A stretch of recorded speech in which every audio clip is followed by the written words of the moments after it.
ஆழ்ந்து கேளுங்க.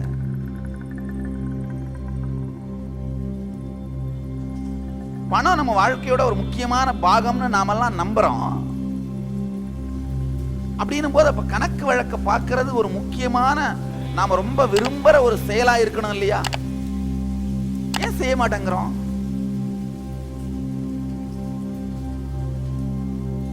செய்ய மாட்டேன்றோம் பாருங்க. ஏன்னா அதை சிந்தனை செய்த உடனேயே, அந்த பேலன்ஸ் ஷீட்டை பார்த்த உடனேயே நமக்கு ஏற்படுற அந்த உணர்ச்சி கொந்தளிப்புனால அதை பார்க்காமலே வாழ்க்கையை முடிச்சுறதுக்கு முயற்சி பண்றோம்.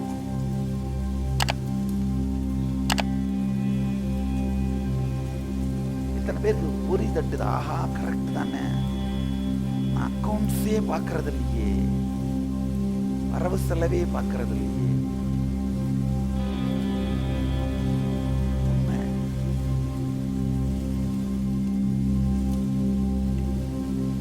நல்லா புரிஞ்சுக்கணும். எந்த ஃபீல்டுல ஸ்டேபிளா தொடர்ந்து உங்க தாட் கரண்ட்டை பில்ட் பண்ண முடியலையோ அந்த ஃபீல்டுல வெற்றி அடையவே முடியாது.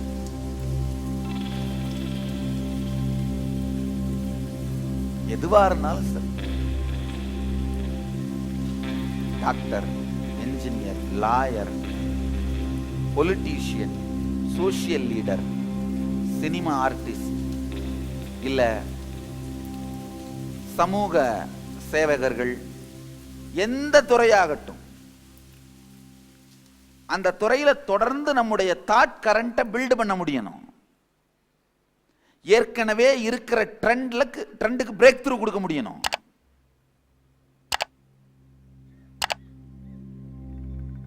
அப்ப மட்டும்தான் நம்முடைய சாத்தியங்கள் வெளிப்படும், பாசிபிலிட்டிஸ் வெளிப்படும்.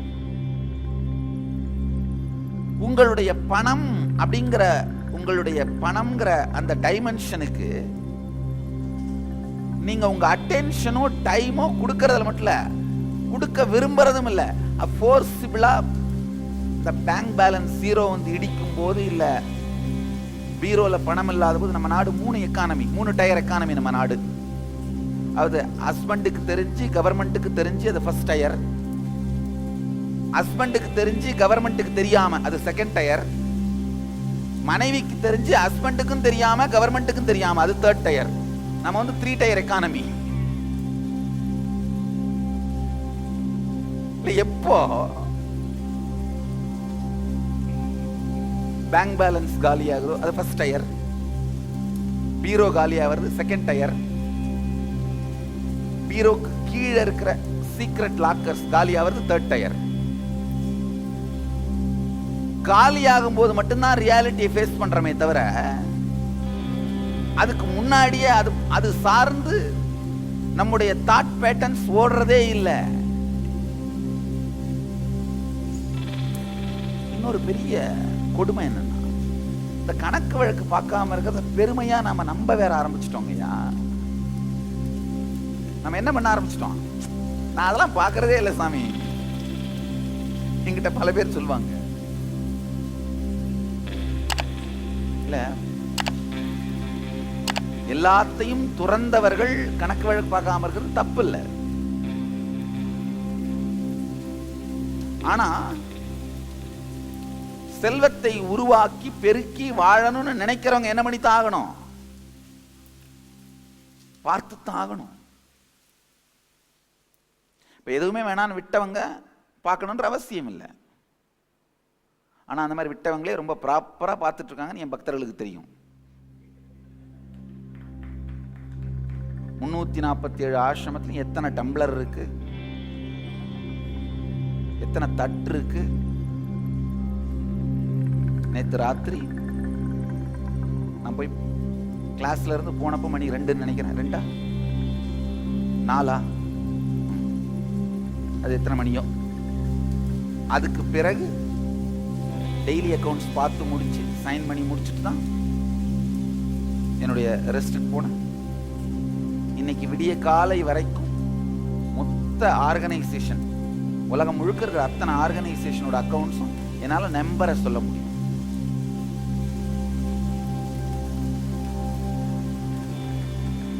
ஐயா இல்ல நீங்க கை தட்டுறதுக்காக சொல்லலீங்க, ஆழ்ந்து கேளுங்க. எந்த ஒரு உங்களுடைய பரிமாணத்தின் மீதும் வலி இல்லாத சிந்தனை ஓட்டத்தை வைத்திருத்த உண்மையில்லைங்க. ஒரு தினந்தோறும் காலையில எந்திரிச்சு யோகா பண்ணி இல்ல நடை வாக்கிங் பண்ணி கொஞ்சம் எக்ஸசைஸ்லாம் பண்ணா ஹெல்தியா இருக்கும் நம்புறோம், நினைக்கிறோம். ஒரு 10 தரம் முயற்சி பண்ணி செய்ய முடியாம ஃபெயிலா போயிருச்சுன்னா அதுக்கப்புறம் இந்த எக்ஸசைஸ் பத்தி ஹெல்த் பத்தியே நினைக்கவே மாட்டோம். கண்ணை மூடிக்கிட்டே டயபெட்டிஸ் இந்த இன்சுலின் போட்டுப்போம், கண்ணை மூடிட்டே பிபி டேப்லெட் சாப்பிடுவோம்.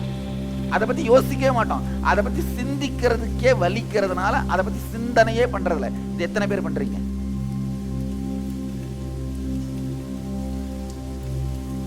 எந்தெந்த உங்க ஹெல்த்ங்கிறது உங்களுடைய ஒரு பரிமாணம், உங்களுடைய வெல்த்ங்கிறது உங்களுடைய ஒரு பரிமாணம். உங்களுடைய கம்ப்ளீஷன், அதாவது ஃபுல்ஃபில்மெண்ட், முழுமையாக நீங்கள் உங்களை உணர்தல், அது உங்களுடைய ஒரு பரிமாணம்.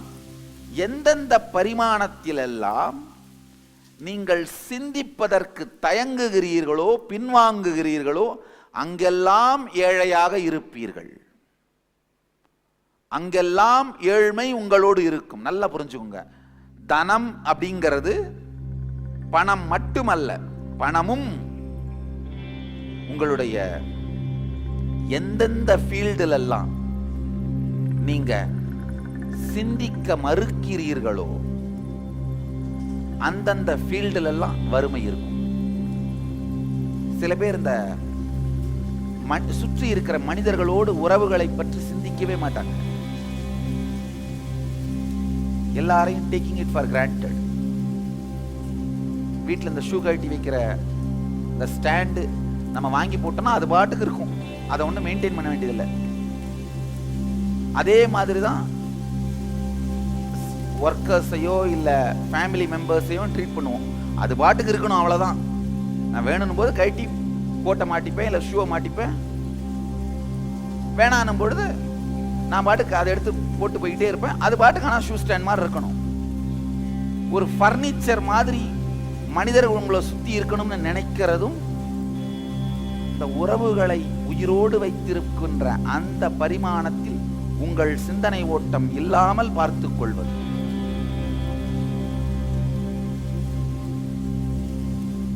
எந்த துறையில் உங்கள் சிந்தனை ஓட்டம் இயங்காமல் போனாலும் அதுக்கு காரணம் இன்கம்ப்ளீஷன். எந்த துறையில இன்கம்ப்ளீஷன் இருந்தாலும் வறுமை இருக்கும். ஆழமா புரிஞ்சுக்கோங்க. உண்மையில வறுமைங்கிறது நாம் வரிந்து வலிந்து நம் மீது திணித்துக் கொள்வது.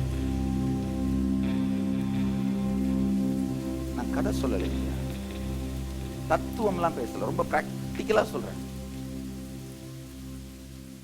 சாப்பிடுற அந்த பிரெட்டை பிளட்டா மாத்திர இவ்வளோ பெரிய மெக்கானிசத்தை நடத்துற இன்டெலிஜென்ஸ் நீங்க அந்த பிரெட்டை ஏர்ன் பண்ற அளவுக்கு இன்டெலிஜென்ஸ் இல்லாமலா பிறந்துட்டீங்க? கிடையாது. சாப்பிடுறத ஜீரணம் பண்ணி ரத்தமா மாத்திர இன்டெலிஜென்ஸ் மெக்கானிசம் நீங்க. உண்மையில பார்த்தா பணம் பற்றி நீங்க வச்சிருக்கிற தவறான பேட்டர்ன்ஸ் உங்களை நீங்களே காலவாரி விட்டுட்டே இருப்பீங்க. பல பேர் கிட்ட சொல்றது உண்டு, சாமி எல்லாம் முடிச்சு ப்ராஜெக்ட் பினிஷ் ஆகிற ஸ்டேஜ்ல கொலாப்ஸ் ஆயிருது சாமி. இந்த மாதிரி நான் பல தரம் தொடர்ந்து நடந்துகிட்டே இருக்கு சாமி. யாரோ எனக்கு சூனியம் வச்சுட்டாங்கன்னு நினைக்கிறேன். இது எத்தனை பேர் இந்த மாதிரி ஃபீல் பண்றீங்க சொல்லுங்க. நான் என்ன ஆரம்பிச்சாலும் முடியிற டைம்ல கொலாப்ஸ் ஆயிருது சாமி, முடியிற டைம்ல பிரேக் ஆயிருது சாமி. நல்லா புரிஞ்சுக்கோங்க. இது ஒரு பேட்டர்ன். இது ஒரு பேட்டர்ன். பேட்டர்ன்னா என்னன்னு சொல்ற, ஆழமா கேட்டுக்கோங்க. இது ஆழ்ந்து கேளுங்க. இது ஒரு முக்கியமான டெஃபினேஷன். அதாவது ஒரு பிரச்சனையை பத்தி மனசுல குடைஞ்சிக்கிட்டே இருப்பீங்க. திடீர்னு ஏதோ ஒரு பொறி தட்டு கிளிக் பண்ணும், கிளிக் ஆகி அந்த பிரச்சனைக்கு தீர்வு கண்டுபிடிச்சிருவீங்க. அந்த தீர்வை கண்டுபிடிச்சிட்டு ஒரு 2 நாள் ஜாலியா இருப்பீங்க. ஒரு 4 நாள் கழிச்சு அந்த தீர்வை மறந்துட்டு திரும்ப அதே பிரச்சனையில உட்கார்ந்து கொட கொட கொட கொடன்னு குடைச்சிட்டே இருப்பீங்க. ஒரு 4 நாள் கழிச்சு அதே தீர்வு உங்களுக்கு கிளிக் ஆகும். உடனே ரிலாக்ஸ்டா ஒரு 4 நாள் இருப்பீங்க. 4 நாள் கழிச்சு திரும்ப அதே தீர்வை மறந்துட்டு அதே பிரச்சனை எடுத்துட்டு குறைஞ்சிட்டு இருப்பீங்க. அதுக்கப்புறம் அதே தீர்வு நினைவுக்கு வந்து அதே பிரச்சனை இருந்து ரிலாக்ஸ் ஆவீங்க. இதை எத்தனை பேர் அனுபவிக்கிறீங்க? கை தூக்கு. இதுதான் பேட்டர்ன். இதுதான் பேட்டர்ன், நம்ம தாட் பேட்டர்ன். கொடுமை பாருங்க. ஒரு பிரச்சனை கடைஞ்சி கடைஞ்சி கடைஞ்சி கடைஞ்சி கடைஞ்சி தீர்வை கிளிக் பண்ணிட்டு அந்த தீர்வை மறந்துட்டு அதே பிரச்சனையை எடுத்துட்டு வந்து திரும்ப திரும்ப கடைஞ்சிட்டு இருந்து ஒரு 4 நாள் கழிச்சு டயர்டானோடனே அதே தீர்வை நினைவுக்கு எடுத்துட்டு வந்து ரிலாக்ஸ்டா இருந்துட்டு, ரொம்ப ரிலாக்ஸ்டா இருந்துட்டோம் தப்பு அப்படின்னு தீர்வை மறந்துட்டு திரும்ப அதே பிரச்சனையை எடுத்துட்டு வந்து நம்மளை நாமளே கடைஞ்சிட்டு இருந்து ரொம்ப கடைஞ்சிட்டோம் போல வேண்டான்னு ப்ராப்ளத்தை போட்டு தீர்வு எடுத்துட்டு வந்து கொஞ்சம் ரிலாக்ஸ்டா இருந்து, இது நமக்கு நாமே பண்ணிக்கிற டிராமாங்கய்யா. நம்மளோடையே நாம பண்ற டிராமா. பணத்துக்கும் நம்மளுக்கும் இருக்கிற ரிலேஷன்ஷிப்பும் இந்த பேட்டர்ன் மாதிரி தான் இருக்கு. இது நமக்கு நாமளே பண்ற டிராமா. பணம் கஷ்டம் அப்படின்னு நம்பிட்டீங்கன்னா ஈஸியா வந்தா கூட அது வர்றதுக்குள்ள நம்ம கஷ்டம்ன்ற நம்பிக்கையை நாமளே நிரூபிக்க வேண்டிய தேவை இருக்கிறதுனால வர்றதுக்குள்ளேயே நம்முடைய டயர்ட்னஸ், நம்முடைய பழைய ஃப்ரஸ்ட்ரேஷனு எல்லாத்தையும் அந்த சூழ்நிலை மேல போட்டு நல்லா நடந்துகிட்டு இருந்த ப்ராஜெக்டை 1-2 டிஸ்டர்பன்ஸ் பண்ணி நாமளே நம்ம வாயை வச்சுட்டு சும்மா இல்லாம அந்த டிஸ்டர்பன்ஸ் வந்த உடனே பாத்தியா நான் சொன்னேன் இல்லை எவ்வளவு கஷ்டம்னு, இப்ப புரியுதுலன்னு நம்மள நாமளே அதை நம்ப வச்சுக்கிட்டு அப்புறமா அந்த சிக்கலை நாமளே சரி பண்ணி அதை அடைஞ்ச உடனே நான் சொன்னேன்ல கஷ்டப்படாம வராது. எத்தனை பேர் இந்த பேட்டர்னோட நீங்க விளையாடிட்டு இருக்கீங்கன்னு உங்களுக்கு புரியுது? உண்மையிலேங்கய்யா நம்மளுக்கு நாமளே நடத்துகிற டிராமா தான் வாழ்க்கையில பெரிய டிராமா. நம்ம எல்லாருக்குள்ளேயும் பணம் சார்ந்து இருக்கிற காம்ப்ளிகேஷன், அது சார்ந்து இருக்கிற இன்கம்ப்ளீஷன்ஸ், அது சார்ந்து இருக்கிற வலிகள், அது சார்ந்து இருக்கிற வேதனைகள், இது வெளியில எடுக்கப்பட்டாலே நல்லா புரிஞ்சுக்கோங்க. இந்த வார்த்தையை புரிஞ்சுக்கோங்க. இது லாஜிக்கலா எப்படி அப்படின்றத எக்ஸ்பிளைன் பண்றேன். ஃபர்ஸ்ட் இந்த ஸ்டேட்மெண்ட்டை புரிஞ்சுக்கோங்க. நம்முடைய சிந்தனை ஓட்டம் நம்மளை சுத்தி ஒரு மேக்னெட்டிக் ஃபோர்ஸை வைக்குதுங்கய்யா. என்ன மாதிரி சிந்தனை ஓட்டம் வச்சிருக்கீங்களோ அந்த மாதிரி நிகழ்ச்சிகள், அந்த மாதிரி சூழ்நிலை தான் உங்களை வாழ்க்கையை சுத்தி வந்துகிட்டே இருக்கும்.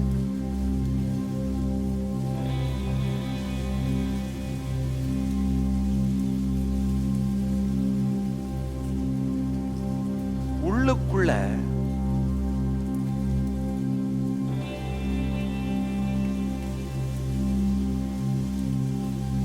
உங்கள் சிந்தனை ஓட்டம் கம்ப்ளீஷனுக்கு வந்ததுன்னா உங்களுடைய மேக்னெட்டிக் ஃபோர்ஸே மாறி உங்க வாழ்க்கையிலையும் சரியான சூழலையும் வெற்றியையும் தானா அட்ராக்ட் பண்ணுவீங்க. இப்ப நான் என்ன சொல்ல வரேன்னா, உங்களுக்குள்ள இருக்கிற சிந்தனை ஓட்டத்தை மாற்றுங்கள், செல்வத்தை உங்கள் வாழ்க்கையில் ஈர்ப்பீர்கள்னு சொல்றேன். கூரையை பிச்சுட்டு குட்டுமா சாமி நீங்க கேட்கலாம். கூரையை பிக்காம ஜன்னல் வழியாவே குட்டுவார், கவலைப்படாது. கூரையை பிச்சு அதை ரிப்பேர் பண்றது வீண் செலவு தானே. கதவு வழியாவே வரும், ஜன்னல் வழியாவே வரும்.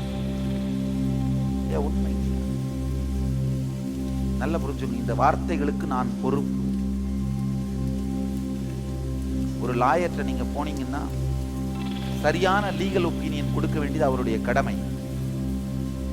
ஒரு ஞானிகிட்ட வந்தீங்கன்னா இந்த பிரபஞ்ச விதிகளை பற்றிய லீகல் ஒப்பீனியன் கொடுக்க வேண்டியது என்னுடைய கடமை.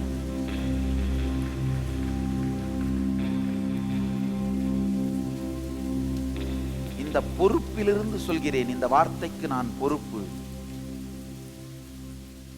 அது மட்டும் இல்ல, நான் சொல்ற வார்த்தையை நீங்கள்லாம் போய் கடைபிடிக்க போறீங்கன்ற அந்த பொறுப்பையும் பார்த்துவிட்டு சொல்கிறேன்.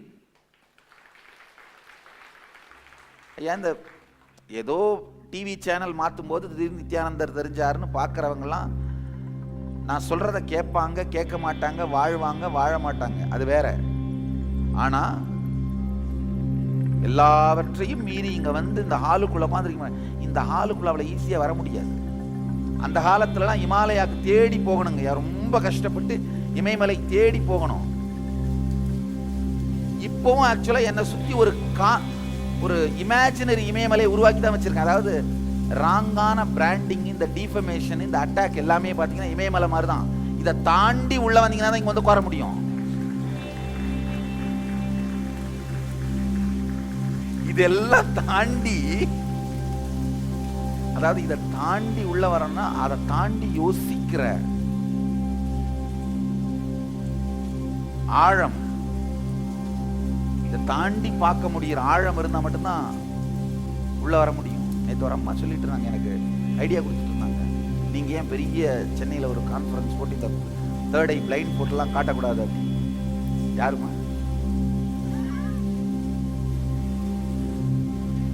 இல்ல, உங்களுடைய அன்புக்கும் உங்களுடைய என்ன சொல்றது ஆற்றாமைக்கும் நன்றி. நீங்க என்ன விரும்புறீங்கன்னு புரியுது. நான் சொல்றேன் கேட்டுக்கோங்க. ஒரு விஷயம், தகுதி இல்லாதவர்களுக்கு இது போய் சேருவதற்கு நான் விரும்பினாலும் கடவுள் விரும்புவதில்லைமா.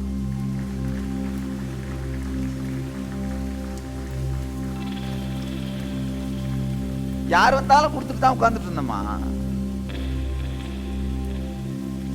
நான் பாட்டுக்கு சிறுபிள்ளை மாதிரி உட்காந்து சிரிச்சுக்கிட்டு விளையாடிட்டு ஆடிட்டு பாடிட்டு.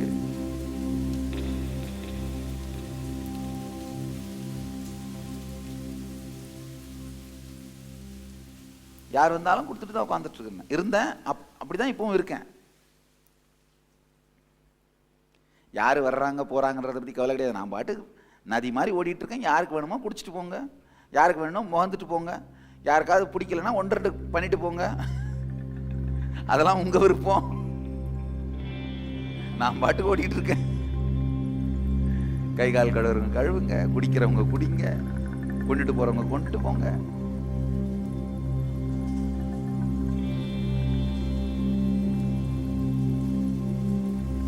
ஒரு சமூக ரீதியான வெளி உலகம் சார்ந்த வெற்றிகளை மனிதர்கள் அடைவதற்கு வழிகாட்டுவதும் அதற்காக சக்தியை அளிப்பதும் தவறில்ல. ஆனா அந்த மனிதனுடைய வாழ்க்கையின் இறுதி நோக்கம் தெளிவா இருந்தா, அந்த இறுதி நோக்கமே தெளிவில்லாத ஒரு கும்பல்